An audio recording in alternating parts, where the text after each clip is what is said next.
if you really think about it, everyone's lives are getting more complicated and more busy and more full, and our Mhm. capacity is reducing more and more.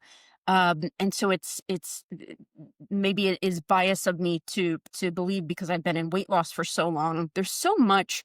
It's just as much of a inner game as it is an outer game with nutrition and health.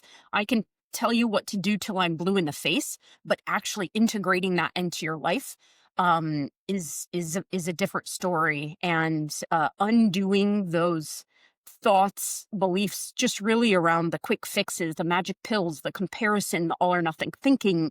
Yeah. Um, that's half the battle. So we need to look at and be proactive with, okay, well, what could happen telehealth in the future? We don't know, but we need to make sure that we are positioning ourselves correctly to stay in advance of that. That's just one example of when we look at 5 to 10 years.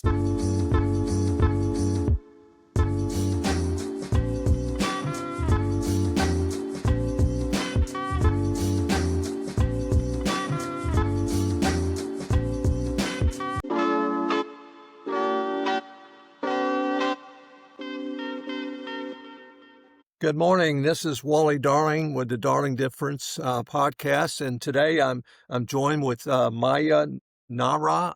Yeah. She's with Southwest Dietitians Group. First of all, welcome and thanks for taking the time to share some information about yourself and your business. And if you could just tell us a little bit about yourself, your background, how you established your business, and we'll kind of go from there. Sounds good. Thanks, Wally. Thanks for the opportunity. Yes, I am by trade a registered dietitian. I've been a dietitian for going on 18 years now. Um, and I originally, many years ago, out of college, went into my very first job was dietitian. There was a sector where dietitians could work in a grocery store, in terms of a grocery store dietitian. So I got my roots there, and eventually moved into private practice as cash pay. So started my first business in 2012. And with the evolution of that, we moved into private practice, cash pay. I did a lot of corporate wellness work for many years, education, many registered dietitians. There's lots of different areas that dietitians can work in, from clinical hospitals to outpatient settings. And ultimately, it becomes, what focus. So I've focused mainly for 18 years in weight loss and behavior change. Um, Fast forward, COVID hit, and corporate wellness dwindled for us a lot, and it was a pivot moment. And so I had shifted to accepting insurance, medical insurance, private insurance companies, your Blue Cross, your Medicare, not private. That one's not private, of course, but United Healthcare, Aetna, et cetera, in order to allow patients to see us for nothing out of pocket. Most people don't know that their preventative services versus their medical, which is different, can cover a registered dietitian for nothing out of pocket. It sounds like you've got registrations in some of the insurance companies, and then referral partners. Yep. And Um, then the last one is really Google. We are very proud of our Google reviews, being a medical practice. I think that that's not as common. So I'm humbly proud of the Google reviews. So people, those are typically the ways that people come in. have you ever considered maybe reaching out to some larger businesses in your marketplace that are self-insured that aren't necessarily? The answer would be yes, and I am always open to those connections. Self-insured plans are something that anybody would want to, in kind of this field, make sure they do their research on, because sometimes self-insured is going to write their own. They're going to write their own benefits, so you want Mhm. to make sure that they didn't necessarily write out nutrition. Right, exactly. Myself, just trying to give you a little insight as to my Yeah. exposure to dietitians. I'm 64, and a couple years ago, I was diagnosed with something that almost killed me, and I was very healthy up until that point, and life was just fine. And all of a sudden, I became, very critically ill. And about 8 weeks ago, I actually received a transplant. And so, and I'm fine, and everything's great. But in that arena, I had dietitians, that were part of the transplant process that were trying to help me understand, the new dietary restrictions and things like that. Mhm. And so, I've, been someone that never really worried about it. I always ate pretty good, proteins and vegetables. And, I was probably guilty of having too many carbohydrates or breads or something. But at the point is that, the dietitian role, there's just so many, in my opinion, so many competing if you Google dietary needs, I mean, there's so many competing recommendations. I would imagine it's hard without a professional like yourself to sift through and say, okay, what's really accurate, Yeah, that's you that's well, first of all, I hope that you are on the road to recovery and Oh, feeling I got better. a 20-year new lease on life. I'm Good, good. good, awesome, awesome. That's first and foremost. Yep. You definitely hit the nail on the head. You are correct. One of the biggest hurdles that we have to deal with as a team is, first of all, the general public, and it's no one's fault per se, really doesn't understand the difference between even a nutritionist and a dietitian. And I mean, you, Wally, could just go get business cards off the internet and call yourself a nutritionist now. There's really no um there's no schooling even Hmm. required to call yourself a nutritionist, as opposed to the master's degrees and clinicals required to become a dietitian and board exams, etc. So it's that said, we are bound by evidence-based practices and nutrition, and it is with Instagram and Facebook and TikTok, it is social media is becoming so much harder to understand what is right. And I think Uh-huh.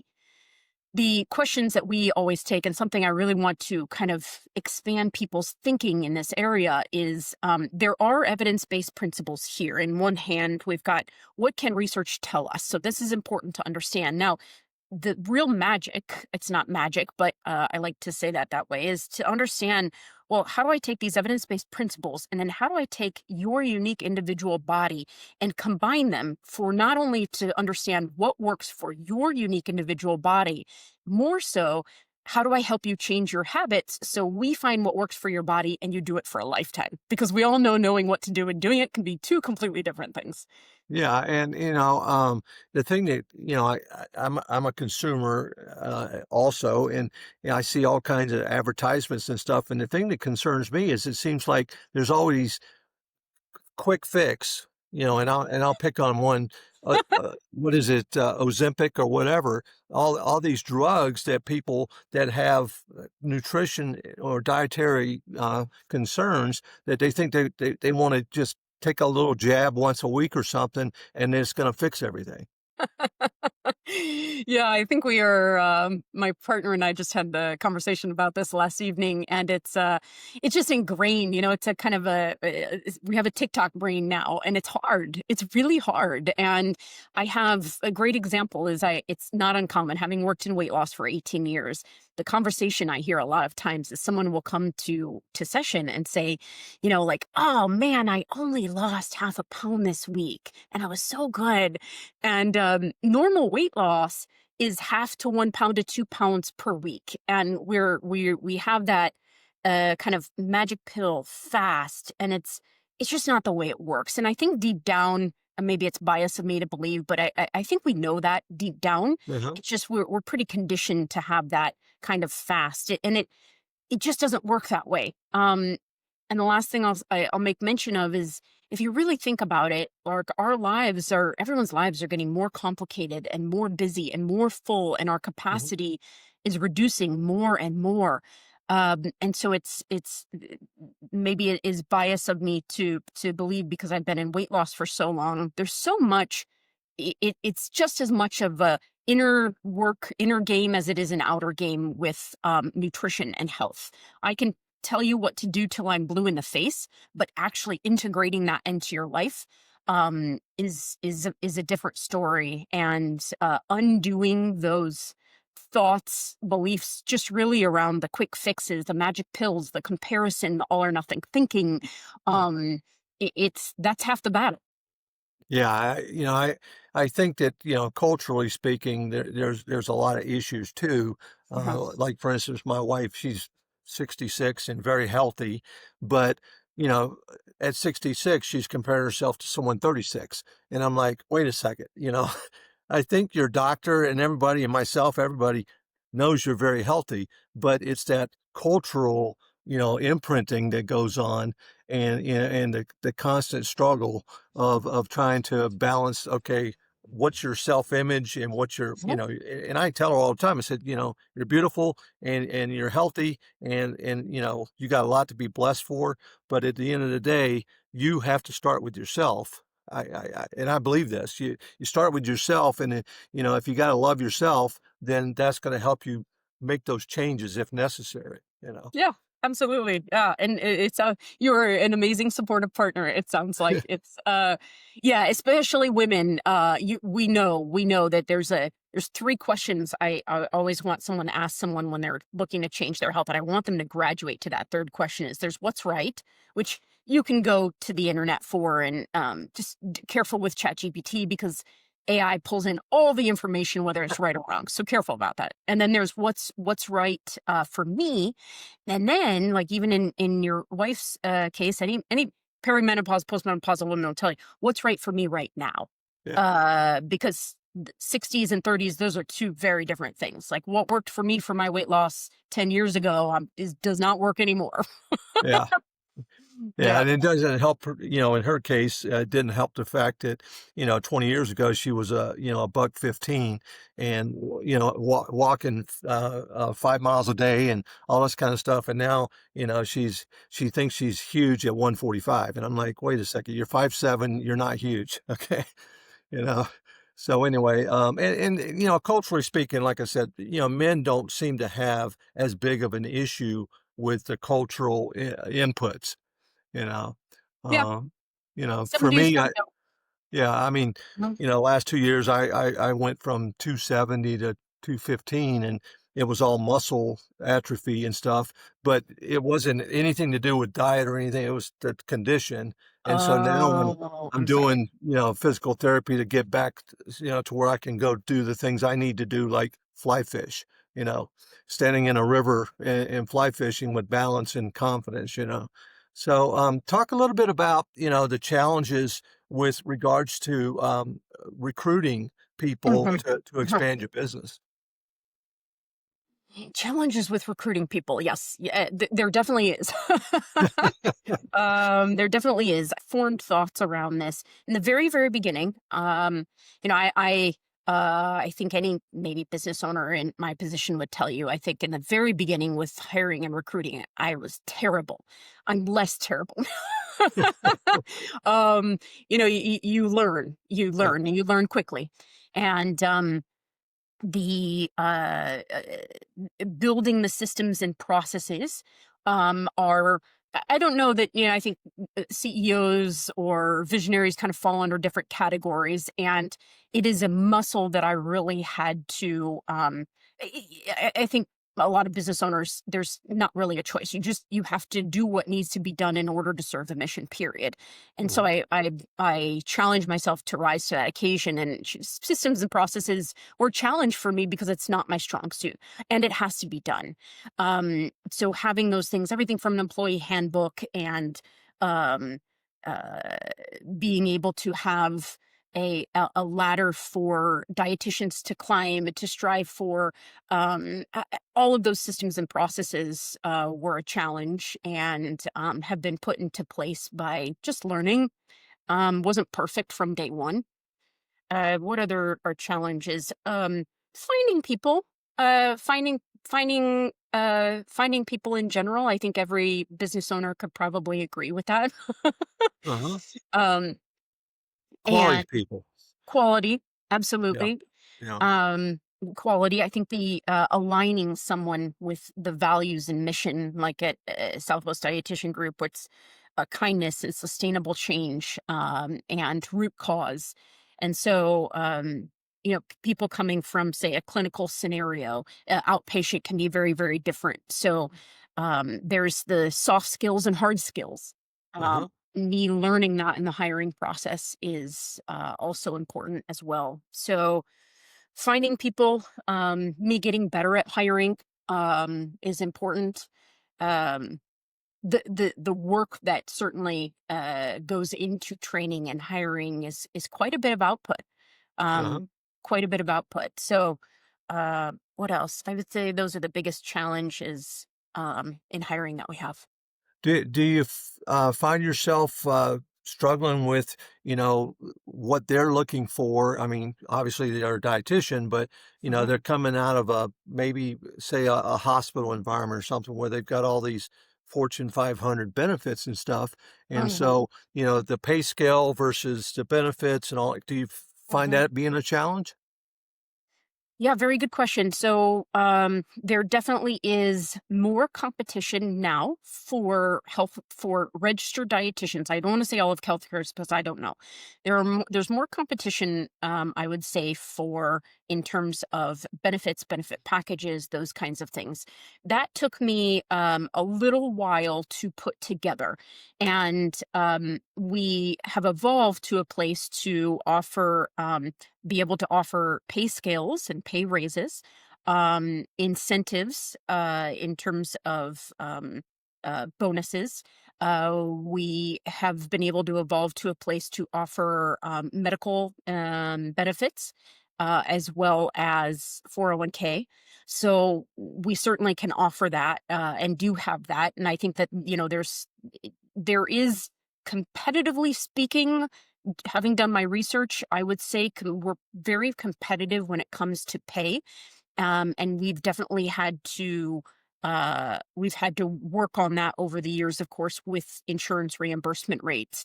Something that I am proud of that I think puts us ahead of most that we are moving into that is not current, but we are all working up to it together as a team.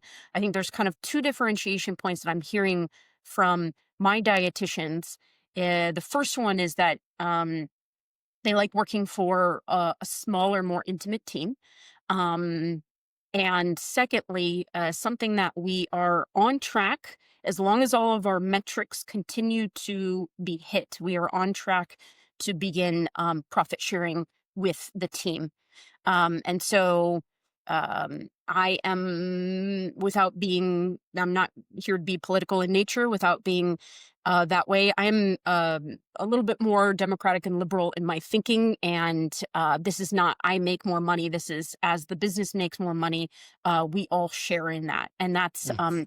something that I'm excited to work towards for the team. So, point being, is there are many things that I think are more competitive for us now that is more intriguing for Mhm. someone to come. And having, for all business owners kind of listening, really just kind of pausing for a second to understand, like, do your research in the landscape around your individual niche and what you're working on. And, is there I'm asking dietitians, and what are you here for? Can we provide more learning? What is that leg up? Not everyone will want that, but what could provide that to attract a few good talent to the team? And I know it's kinda, early, relatively speaking, Mhm. in your business, but, can you talk a little bit about, 5, 10 years? I mean, like an expansion. Like I've got a client that does, cash-based, health care in Austin, Mm, and she's very comfortable with just keeping it small ball, I call it, with her and her current team. But, looking at your geographic, mhm. landscape right now, it looks like there's could be a lot of opportunity for expansion. Yeah. Um, yes. Immediately. Now you're talking 5 to 10 years. I'll answer that question. So the immediate kind of focus is we are in Arizona and Oregon, and we will continue to expand office wise where there is underserved populations and demand. So that certainly is something that we are currently focused on. Now, the long term is interesting uh, because in some way, we work for insurance companies because we accept insurance. Yeah. So that is hard. And in some way, 5 to 10 years is more based on what are the pivots that insurance companies are making. Now, at the time of this recording, we at the time of this recording, we know that there's a government shutdown and Medicare for Mhm. dietitians, we cannot see patients via telehealth right now.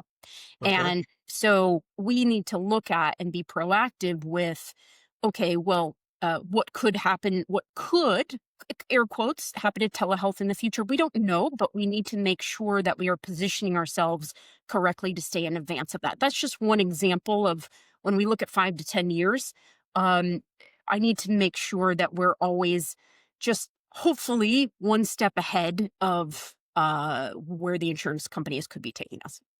Yeah, and I mean, unfortunately, like you were saying, the insurance industry and then legislative changes and like right now the Correct. government shutdown. I mean, it could end Correct. today or it could be, another 30 days or whatever. But Hmm. the point is that it has impact Yes. on your business. Yes. And being on top of that and having, ways to, make a couple tweaks here and there to get you through those times.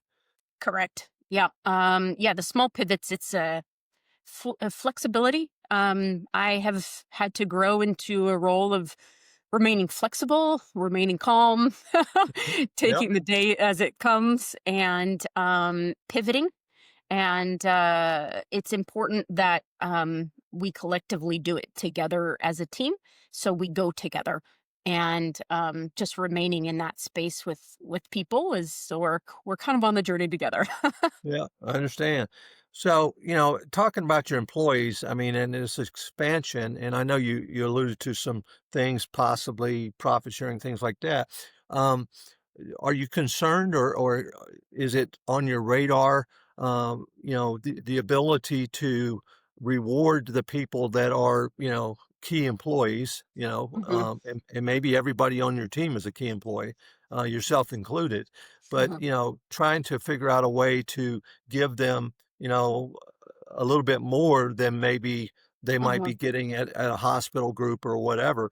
Like you mentioned 401k. I mean, Hmm. uh, that's what I do for a living is manage people's retirement, and I can tell you 401k is okay as long as you're matching, um, but it's pretty much a worthless endeavor if the company's not matching. Because I tell people every day, take the free money if the company's matching, but don't put a dime over that into any 401k because it's a ticking time bomb as it relates to when you retire and taxes and all that. And so, um, talk to me a Yeah. little bit about, your thoughts about, ways to possibly incentivize people. And I'm gonna use this term Mhm. loosely, but a lot of times it's referred to as like golden handcuffs. There's a way for you to incentivize people without it, costing you a bunch of money, that gives them possibly an exit strategy down the road, whether it be retirement or, some kind of other benefit. But it's not like every year. It's, you've got a 5 or 10-year, track record of this key employee. Mhm. So And what we're doing to incentivize the currently, I can't speak to 5 years from now, but currently we do, and, hopefully, as long as our metrics continue, profit sharing would replace this. We're currently doing, bonuses for, referrals and those kinds of things, not to the company, we cannot do that, it's just from an employee perspective. So we have that. There is the so as long as key performance metrics are being met, we do provide we incentivize with annual pay increases, and we do have the ability to incentivize with more work from home opportunity via telehealth, and then hours as well in the future. As a dietitian grows with us, we do offer patients nights and weekends, and so as a dietitian grows with us, that's certainly an opportunity to move things around. They're small opportunities right now. I think they are meaningful, even though they're small to people. So currently, that's what we're doing. And let's focus on you for a second as the owner. And you mentioned earlier you had a partner. So is it a business partner per se? Oh no, that's Or my fiance. okay, all right, all right. No, no, my No, fiance, just me. I own the well, the ok practice. okay. Mhm, So let's talk a little bit about, kinda and it may seem premature, but at mhm, some point, mhm. what is your kinda exit strategy? And, I don't know how old you are, doesn't it's not really relevant, for this conversation, but, what are you thinking about from an exit strategy standpoint? And so that at some point, you wanna retire or do something different, and, what does that look like for you? That's a very good question, and I don't have a direct answer for that. I'm in my 40s, and so I have some certainly some work ahead of me. I think that the movement towards the answer to that question, I have as I continue to get older, less is more to me. That's just my personal opinion, Mhm, and so the having the business work more without me is a next goal, with all of the things maintained in place. That's the only thing that I can foresee next, based on the changing environment. I might say rapidly changing environment with what mhm, we're in terms of insurance. So bringing on a biller is something that is a next challenge, and that will take slightly more off of my plate. Clearly, every business owner at some point, we all realize we can't do anything, which is still a lesson that I need to be hit hard with. mhm. And so that is the only thing that I could tell you next. Is I would like it to continue to function more without so much of me, and that's what I'm working towards. As far as an end game, not sure. Yeah. And that's the thing is, in my world, Hmm. all business owners typically, like yourself, you kind of involved in Hmm. what you're doing and you're building your business, and it's oftentimes kind of like back of mind maybe, but it's put off to the back, burner. And in terms of what can you do now to prepare for that, whether it be selling your business or being able to walk away, there's a lot of different options there. Um, we're getting closer to the end of 2025. And so one of the struggles that a lot of my business owners have is okay, I have a profitable business. And at the end of the year, taxes, on the profitability of it. And, Hmm. there's a lot of different things that people are told to do, like, go out, like if you're a construction company or whatever, go out and buy an F-250 or 2 or 3, and that reduces your profitability, you know? You don't strike me as the type that's gonna, adhere to that advice, but, that and the nice thing about it is you can prepare yourself for the growth and also help your employees, so this can all be done in the auspices of what you're doing from your business cash flow and the incentivization and all that kind of stuff. But at the end of the day, it's going to benefit you, regardless if you sell your company or not, So Yeah. I don't know. Right now, as we get closer to 2025, being over, do you have any kind of inclination as about, you know, 4 years into it, you know, dealing with profitability Yeah, where that money is gonna go? and taxes? Taxes. Yeah. Um, no, I don't. Okay. I mean, that No, I don't. I have a meeting with my CPA in a couple weeks in terms of like what are we doing with the with cash on hand at this point. mhm. So, correct in terms of what's our next right move with the expansion before the end of the year. The only thing that I know for sure is I'm prepared with the CPA my meeting with the CPA, and that's about it. So I've got some thoughts in terms of, where to allocate that cash, um, and then how much should be left, but, I definitely wanna run all scenarios past him first. Yeah, and there again, I mean, I would, imagine Mhm, that you have a CPA, and there again, this is not designed to be, uh, I guess, negative comment about CPAs, but, unfortunately, CPAs are really historians. They kinda tell you, "Okay, this is how much you made, this is how much your taxes are gonna be."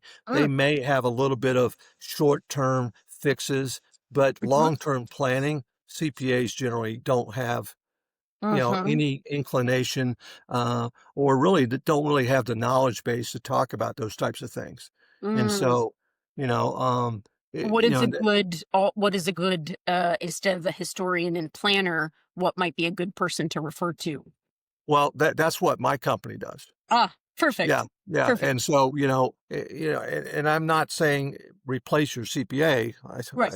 I don't wanna have anything to do with that part of it, but to help you understand, okay, here's what my reality is, and here's my choices, and Mhm, make some, definitive decisions about, preparing for yourself and your own, you know, um, growth, but also your employees. And mhm, there's, a lot of things that are available out there in the marketplace, to allow you to keep things on your balance sheet, or expense to the company that's going to benefit you and the employees without having to go out and buy a 250 F-250.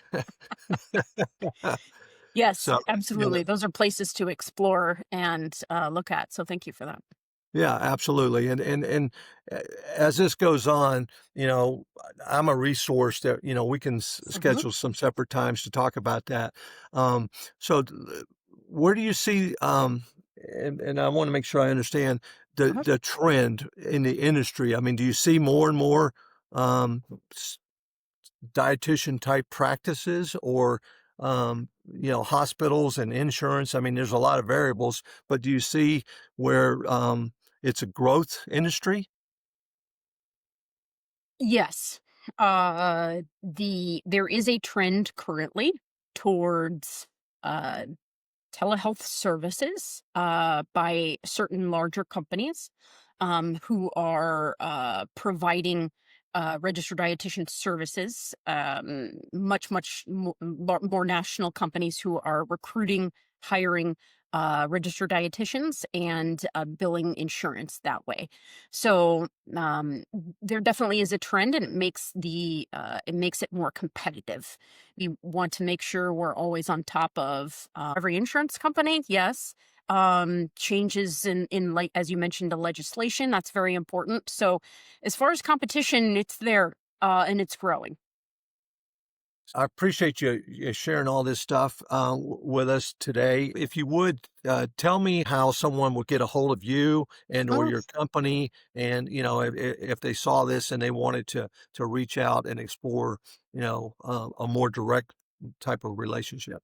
Thank you. That means a lot, Wally. I appreciate it. And thank you for the opportunity. I've certainly learned a few nuggets I will be taking away from you.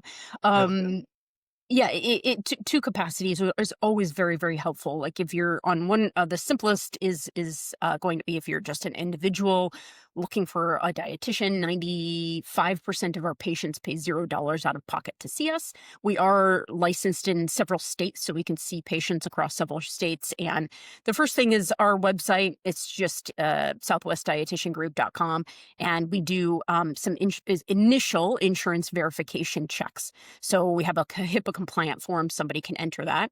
The other thing that is always super helpful for us, just like you mentioned, would be um, any companies that have benefits for their employees and offering it more on a company kind of level where we could reach employees more direct, whether that's self funded or a larger company. All of those work too. Yeah, absolutely. Well, anything else you'd like to share before we come to a conclusion here? No, no, no. We didn't touch much on your health, but it sounds like you're doing a great job taking care of your health too. So thanks for taking care of you. Yeah, well, like I said, it's a learning process, and I had to change some habits. Hmm. But at the end of the day, I first maybe it's wisdom being 64, but I used to be an army officer, and was the epitome of physical health back then, and then somehow transitioning to more of a civilian world. Maybe I let some of that training and knowledge kind of go by the wayside, and now I'm realizing, hey, if I want to spend this next 20 years, then there's certain things I need to do, because otherwise, there's all kinds of dealing with stress or weight, or there's all these variables. And I think I mentioned, or saw on your website, you have like a homeopathic doctor, I think. uh, We do. Yeah, we have yeah. a naturopathic medical doctor. Yeah, naturopath. And so, I I've lived all over the world, and so, the older I get, the more I'm open to alternatives to Western medicine, you Oh. know? And I'm certainly not gonna be the poster child for Ozempic. Yeah, yeah. There's definitely everything fits. Medicine is on a spectrum. Everything fits, and it really is based on what people need and where they're at. It's individual. I don't think there's any right or wrong, good nor bad. It just is it should be on an individual basis. And it sounds like you things have changed and grown over the years, and your motivations have changed, and so it sounds like you're still in a good, healthy spot. Well, there's nothing more motivating than having 5 grandchildren. Exactly right. Exactly right. That's a lot of running around you got to do. Well, that and the fact that when they tell you, "Grandpa, we want you to be here," you know, when we're adults and we're having kids, so we want you to be a great grandpa, so, that's a big motivation. How old Well, are they? what's that? How old are they? I've got 3 and a half. He's on a road trip to Texas to a family wedding, and, I've got a, 9, 13, 18, and 20. So and, the 18-year-old just signed up to the, Coast Guard Academy, and, so, he's probably the closest genetic imprinting of me, because he's a runner, he runs track, he's gonna be running track for the Coast Guard Academy, and so, but no, it's just to me, that's a huge motivation for me. I love my kids, but, hey, the grandkids is, that next generation, and, I'm trying to share wisdom with them that I've learned over my lifetime, and, so well, thanks again, Maya, for sharing, today, and, then I'll reach out to you, and we'll talk, kinda offline about some of the stuff we talked about. Thank you. You have a good day.